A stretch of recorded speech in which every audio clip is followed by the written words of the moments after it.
Oke, bismillahirrahmanirrahim. Ya, seperti biasa.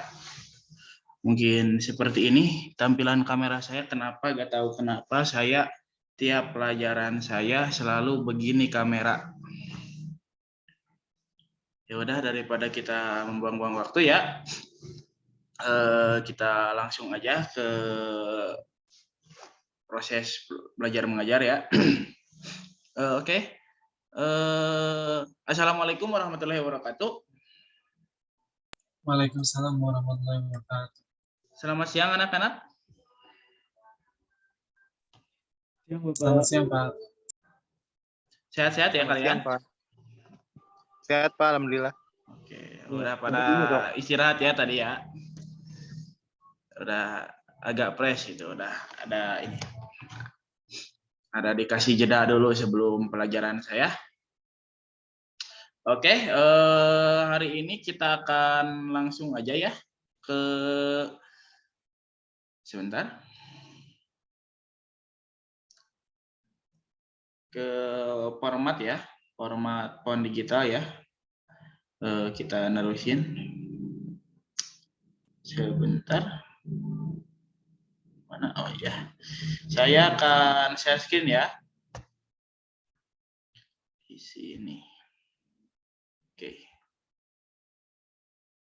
Udah kelihatan anak-anak? Sudah, Pak. Oke. Kita langsung aja ya. Biar gak lama. Sebentar. Ini kenapa ya laptop saya? Di kalian jelas ya anak-anak? Oh, udah. Laptop saya agak lemot. Oke. Udah kelihatan ya? Sudah, Pak. Kejauhan ya ini. Sakit lumayan. Oke ya anak-anak, kita langsung aja ke format ya, format font digital FFD ya. Di sini ada dua ya, ada open type fonts dan multiple master font ya. Ya kalau yang pertama ini si open type tuh formatnya dibuat atas kerjasama Microsoft dan Adobe. Adobe atau Adobe lah, terserah kalian ya. Biasanya kalian bilang apa buat Adobe? Adobe atau Adobe atau gimana? Adobe, Pak.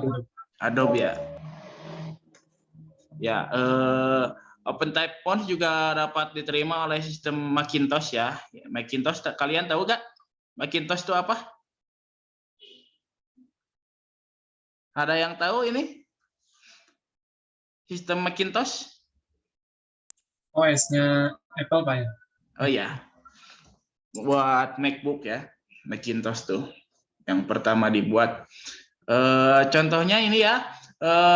Bisa dilihat dari kalian kalau bikin sering dilihat lah si contoh-contoh fontnya tuh Myriad Pro Black, Condensate, Myriad Light, Condensate, Lightos Pro, Lightos Extra dan lain-lain ya.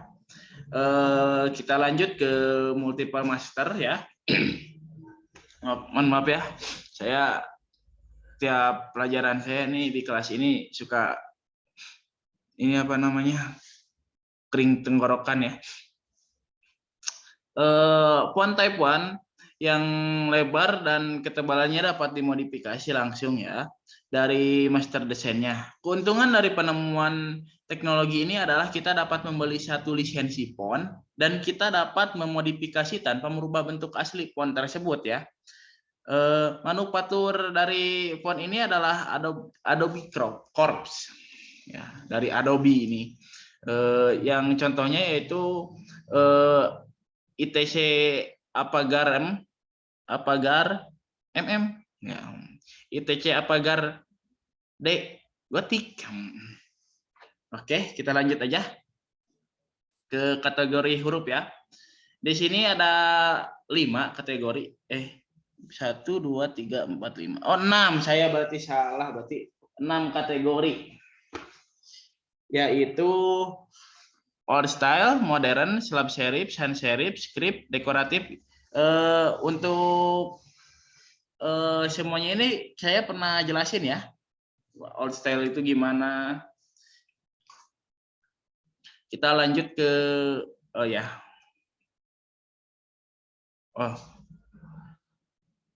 saya akan ini lagi aja deh, mengingatkan kembali soal old style. Ternyata saya bikin juga di sini ya. Maaf saya lupa. Oke. Kalau old style tuh selalu memiliki serif, dan serifnya huruf kecil ada di sudut miring. Garis lengkung pada huruf memiliki pergeseran dari tebal ke tipis. Ya, jadi ada transisi dari tebal ke tipis ya. Memiliki diagonal stress. Nah, untuk anatominya kayak gini nih, buat old style. Ya, dulu saya pernah jelasin di pertemuan keempat ya kalau nggak salah ya. Ini untuk anatomi dari huruf ya. Nah, ini kalau ini modern ya.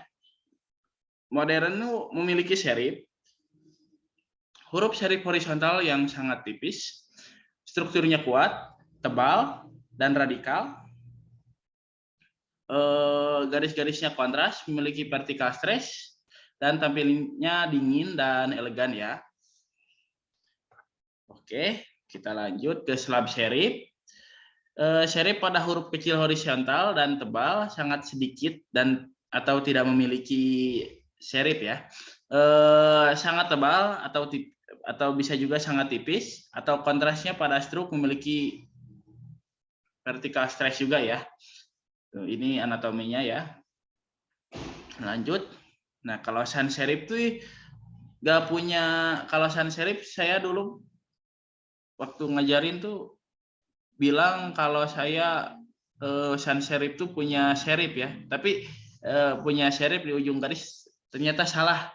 Mohon maaf ya, saya juga manusia, ternyata bisa salah juga. Oke, tidak memiliki serif di ujung garis, tidak memiliki transisi tebal atau tipis, ketebalannya sama rata, monoweight. Nah, ini untuk ininya ya, tuh lihat, bisa dilihat dari anatominya, tidak memiliki serif tuh untuk di ujung-ujungnya ya. Oke, untuk script nih, ya ciri-cirinya seperti tulisan kaligrafi ya, dengan pena ya. Ini kayak tulisan-tulisan tangan ya, script write, menyambung atau bisa juga tidak menyambung, seperti juga tulisan tangan atau ya emang tulisan ya seperti itu, kayak tulisan tangan kaligrafi tradisional lah ya.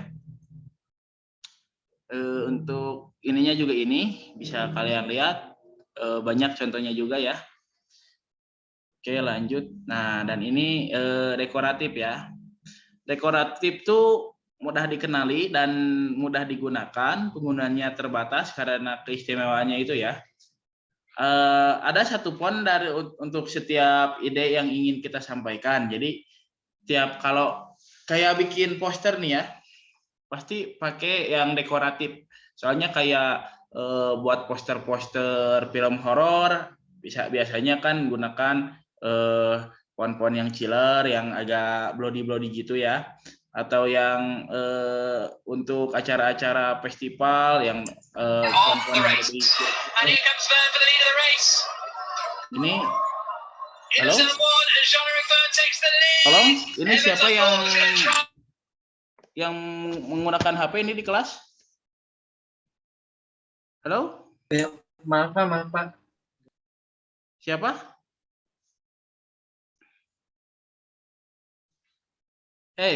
Siapa ini yang gunain HP di kelas? Saya Pak. Maaf Pak. Kenapa Narik nggak gunain HP di kelas?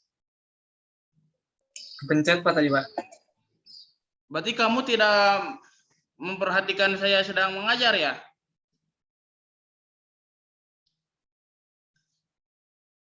Oke Narik, untuk saat ini saya tidak akan ngasih toleransi seperti sebelum-sebelumnya ya. Narik bisa keluar aja sekarang. saya agak suka kalau ada murid saya di kelas saya yang tidak bisa memperhatikan saya saat sedang mengajar ya. Narik bisa keluar? Baik, Pak. Ya. Nanti, oh, udah keluar ternyata. Ya anak-anak ya, untuk kali ini di kelas saya tidak akan memberikan, oke, tidak akan memberikan toleransi ya untuk yang ini, ya udah biarin aja gitu. Untuk yang nggak memperhatikan saya. Jadi untuk anak-anak yang lain jangan ditiru ya. Mengerti? Anak-anak bisa mengerti? Mengerti, Pak. Oke, Narapa. Narapa, kenapa itu kameranya tidak diaktifkan? Maaf, Pak. Ini di rumah saya jaringannya. No, Jelek. baik, gak apa-apa. Asal jangan main HP Maaf, ya, Narapa. Iya. Pak Akmal siap. Oh iya, siap. Oke.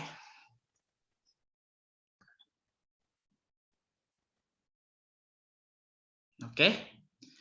Sampai mana tadi? Oke, untuk dekoratif udah ya. Kita lanjut. Ini kenapa laptop saya? Nah, di sini ada hubungan antar huruf ya. Hubungan antar huruf tuh ada harmoni, konflik, sama kontras. Sebentar. Nah, kalau harmoni atau korkondan itu penggunaannya hanya satu bentuk huruf ya anak-anak, atau typeface.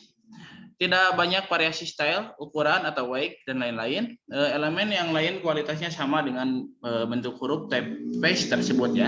Jadi kualitasnya pada sama nih untuk huruf-huruf yang harmoni kayak gini. Cenderung agak tenang dan formal ya. Harmoni adalah konsep yang jelas dan bermanfaat. Oke, lanjut. Untuk contohnya seperti ini. Untuk bentuknya hurufnya no fret ya. Huruf pertama lebih besar dan ada yang lebih sedikit italik yang agak miring-miring ya. Desain keseluruhannya lembut gitu, kayak ini bisa digunain kayak untuk film-film yang very gitulah, cocok ya. Yang ngambil ini kamera saya semakin lama kok semakin buram ya. Mohon maaf ya anak-anak. Oke, contoh harmoni yang lain tuh kayak gini nih. Typeface-nya dan ini ya. Kayak gini nih. Bentuk huruf tebal dipadukan dengan border yang tebal dan garis yang bisa diisi ya. Kayak gini. Nah, typeface dan border yang tipis, hiasan yang halus memberikan kesan style yang sama juga yang seperti saya jelaskan barusan. Oke. Ada juga ini kebalikan dari harmoni yang tadi, yaitu konflik. Konflik itu penggabungan antar dua atau lebih ya, memiliki kemiripan yang sama dalam style dan ukuran weight. Ukuran konflik juga harus dihindari ya. Buat konflik ya juga harus dihindari. Ya contohnya kayak gini, kita bisa perbesar dulu. Nah, huruf A, S, dan T pada headline nih, tuh. A, S, dan T. Dan baris-baris lain serupa tetapi tak sama. Border tidak memiliki weight yang sama dengan huruf atau garis. Waktunya berapa? Oke, saya percepat ya. Terdapat dua skrip yang berbeda dan ornamen yang dipakai juga tidak sama. Lanjut. Oke, untuk materinya saya kelebihan ternyata ya. Sampai konflik saja ya, anak-anak. Bisa dipahami anak-anak?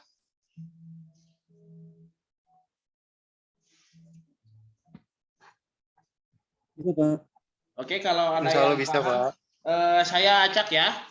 Saya akan tanya untuk Naiswat, untuk memastikan nih bahwa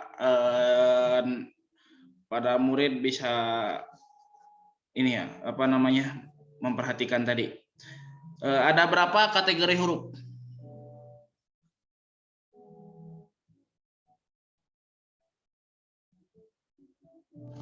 Kategori itu ada 5 ya Pak, kalau nggak salah Pak, yang saya tahu Pak. Oke. Untuk yang tadi yang saya jelaskan itu saya salah. Mohon maaf ya. Sebenarnya ada 6, tapi gak apa-apa ya. Itu murni kesalahan saya juga. Dan kategori huruf tuh ada 6 ya, yaitu old style, modern, dan selap serif, script, dan dekoratif ya. Oke, kalau gini tadi murni kesalahan saya, mohon maaf ya Naiswat. Tadi saya salah menjelaskan bahwa ada 5, ternyata ada 6 tadi saya hitung-hitung. Oke, untuk selanjutnya saya akan stop share dulu ya. Lanjut ke mau ngasih dulu video nih buat kalian. Buat Arik nanti ya, tolong suruh Arik nanti setelah pembelajaran chat saya di WA. Oke? Udah ada share screen saya belum? Sudah, Pak. Oke. Saya ini akan memberikan contoh ya, 5 poin terbaik untuk videografi. Ini ilmu juga kalian buat yang ngambil pelajaran videografi ya. Nah, ini kita skip dulu nih.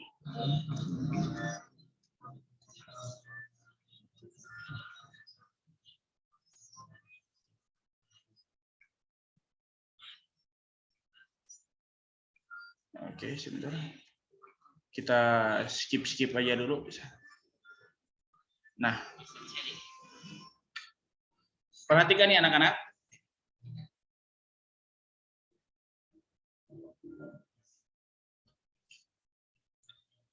Saya parah banget nih.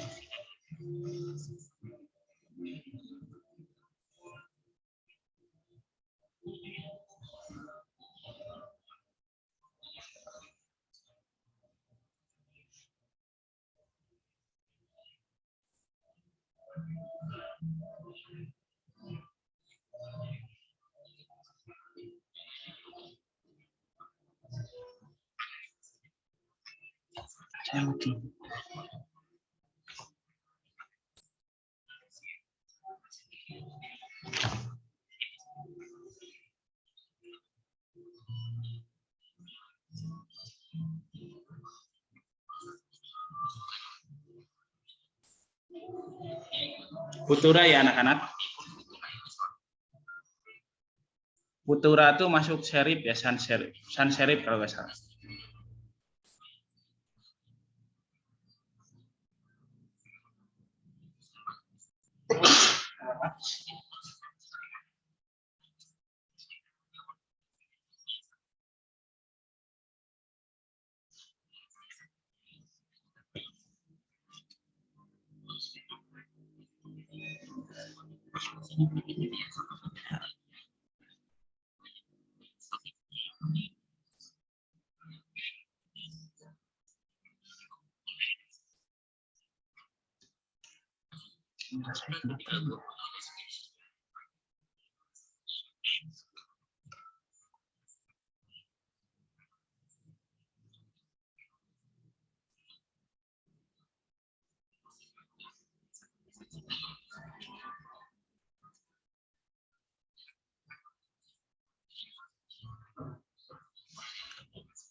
Oke, kita lanjut lagi buat memanipulasi waktu.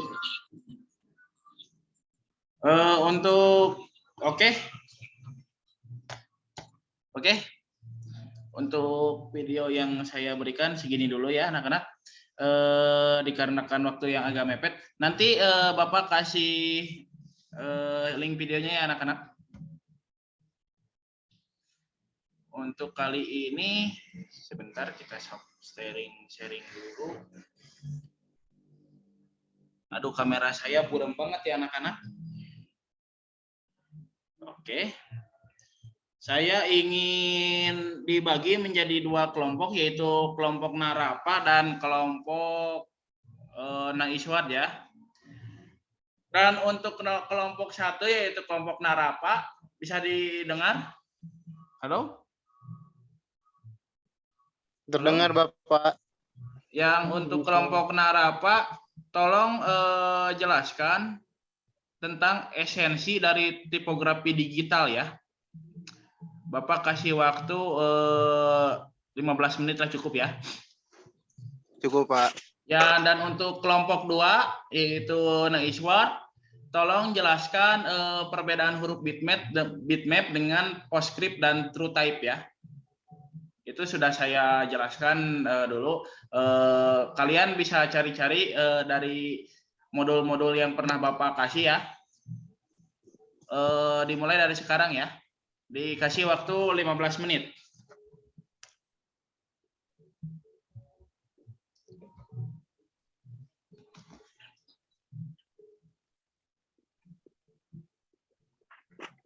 Oke, 15. Udah pada beres anak-anak? Sudah Pak. Oke, kelompok siapa yang mau duluan menjelaskan? Saya dulu Pak, boleh esensi dari tipografi digital yang nomor Ya 1. silakan Nara Pak. Yang pertama esensi dari tipografi digital, huruf dapat dengan mudah diperbesar atau diperkecil pada layar monitor dengan tampilan serta hasil percetakan yang solid dengan kualitas ketajaman yang sempurna. Huruf bitmap font yang muncul di sekitar awal tahun 1980 memiliki kualitas output dengan resolusi tetap 72 dot per inch atau bisa dibilang DPI. Dalam ukuran DPI, tetap ya. 12. Ya, Apabila huruf dicetak dengan menggunakan printer yang memiliki resolusi 6 dpi, maka kualitas yang dihasilkan akan tetap 72 dpi. Begitu pula apabila huruf dengan ukuran 12 pt diperbesar menjadi 12 pt atau lebih akan terlihat bergerigi atau gauges. Format PostScript dan TrueType merupakan jawaban dari permasalahan yang dimiliki oleh bitmap fonts. PostScript dan TrueType sering disebut juga sebagai outline font atau scalable fonts. Keduanya dideskripsikan secara matematik dengan berbagai instruksi yang dapat mengaktifkan komputer dan printer untuk menggambarkan huruf dalam berbagai ukuran dan resolusi. Mungkin segitu saja Pak dari saya. Oke. Mohon maaf. Cukup bagus ya Narapa untuk menjelaskan untuk kelompok 1 ya. Oke, kita kasih tepuk tangan untuk kelompok 1, oke? Makasih Pak. Oke. Cukup bagus ya Narapa. Dan lanjut kelompok 2, Naiswat. Baik Pak. Ini tadi format PostScript ya Pak? Ya, PostScript dan TrueType ya. Nah, oke, baik, saya akan menjelaskan format PostScript dan TrueType. Nah, PostScript dan TrueType ini merupakan jawaban dari permasalahan yang dimiliki oleh bitmap fonts. PostScript dan TrueType sering disebut sebagai outline fonts atau scalable fonts. Keduanya dideskripsikan secara matematik dengan berbagai instruksi yang dapat mengaktifkan komputer dan printer untuk menggambar huruf dalam berbagai ukuran dan resolusi. Nah, perbedaan huruf bitmap dan PostScript dengan TrueType itu yang membedakan antara PostScript dan TrueType adalah cara membentuk garis-garis lengkung yang menggunakan beberapa buah titik. PostScript itu menggunakan metode Bezier curves dengan minimum pemakaian 4 buah titik untuk menghasilkan sebuah garis lengkung yang terdiri dari 2 titik akhir dan 2 titik kontrol. TrueType itu menggunakan metode kuadratik B-spline dengan menerapkan titik-titik secara langsung pada garis dan bagian-bagian yang akan dilengkungkan.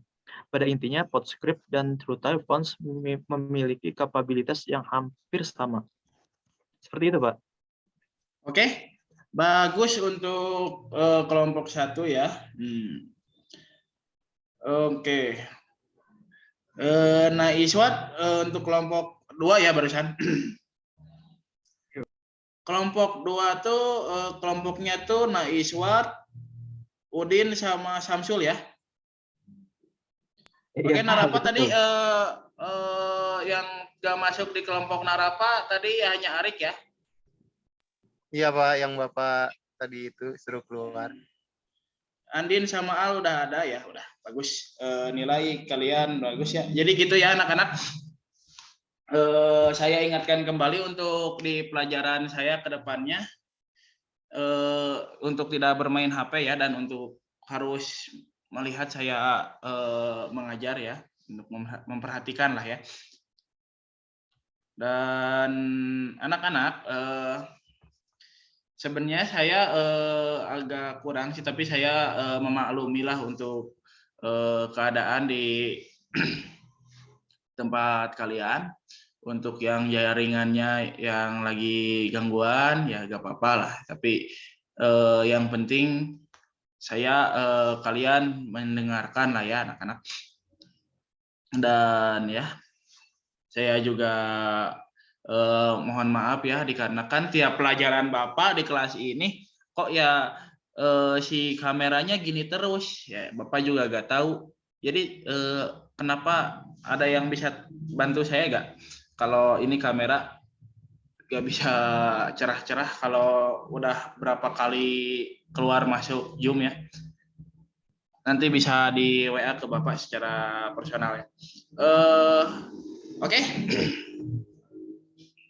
Saya ini kita akhiri saja proses belajar mengajar hari ini. Untuk kedepannya anak-anak ya harus lebih disiplin lagi, jangan main HP ya di kelas. Dan untuk nanti ke Naarik tolong hubungi saya secara personal, saya akan bicara. Dan saya tutup saja. Terima kasih anak-anak, presentasi kalian sangat baik dan ya cukup baik juga, dan ya sangat dan cukup ya, cukup aja lah. Oke, terima kasih anak-anak ya.